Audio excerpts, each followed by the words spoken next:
this is what our dough looks like. So I have my mat. And now is when you're just going to do some last press and fold.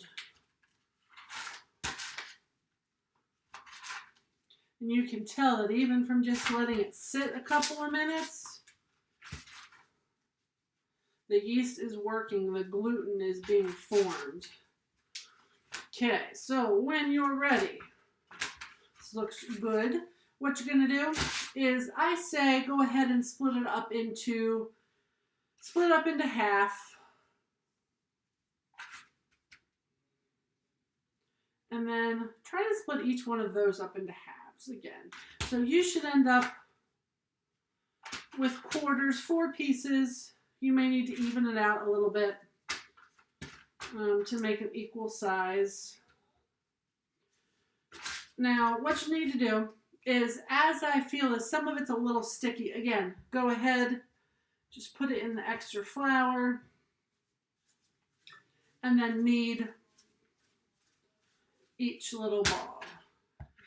We have our 4 balls of dough that are ready. What you're going to do is you're going to work with 1. So you need to make it into a long rope, because we are going to make a soft pretzel. Now, some kids like to roll it out this way, but here's the thing. What is the force that's constantly pulling things down? That you are correct. That force is gravity. I say you might as well use gravity to help make the job be a little bit easier. So if you hold it up in front of you and just kind of stretch it, you're doing some of the work, but gravity is also doing part of the work. You want to make it look like a snake or a rope, like this. And you need it to be about this long, about 12 inches long. Whoops. If it comes off, just put it back together.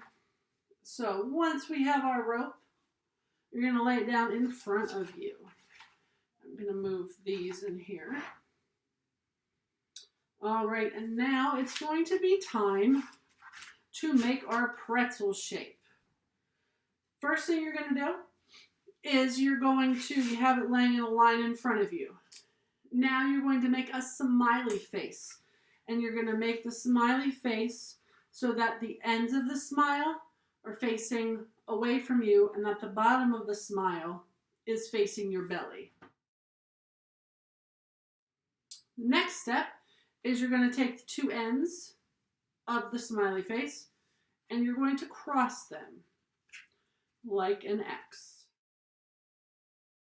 Now, you're going to hold this X. Top of the X, I'm going to show you the top of the X with your thumb, and then the rest of your fingers on the bottom. And you're just going to twist, like a twist tie. And then you're going to bring it down.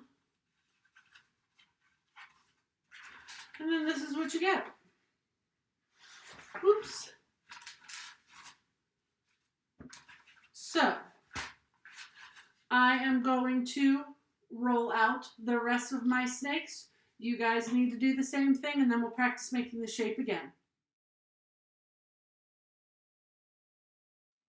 You have your 4 long snakes. I'm going to show you how to make the pretzel shape one more time. Go ahead, take your 1 snake. Make a smiley face.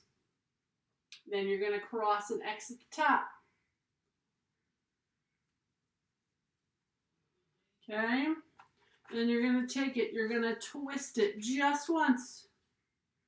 And then pull it down. Oops, hold on. Twist it, there we go. Sometimes that first twist doesn't take. And then again, that's what we end up with. So go ahead, work on that shape. I'm also going to give you a picture to help you just in case you need a little help making the shape. But go ahead and make the pretzels out of the rest. And if you say, oh, I just can't get that pretzel shape. That's okay. Make any shape you want. You can make a circle. You can make a square. You can make a triangle. You can just make a fun shape. Whatever you'd like. Go ahead and finish shaping your pretzels now.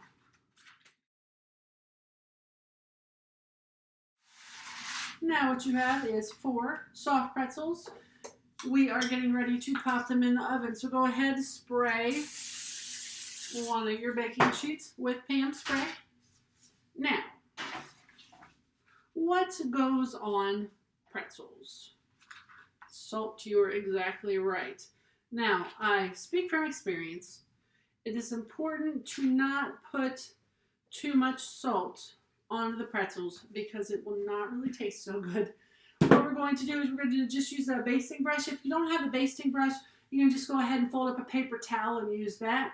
Just going to dip this. This is just water. Let's go ahead and just put a little thin coat of water, because the water is what's going to help the salt stick to the top. Just a little bit of salt, just a sprinkle, another little sprinkle. There we go. So you see,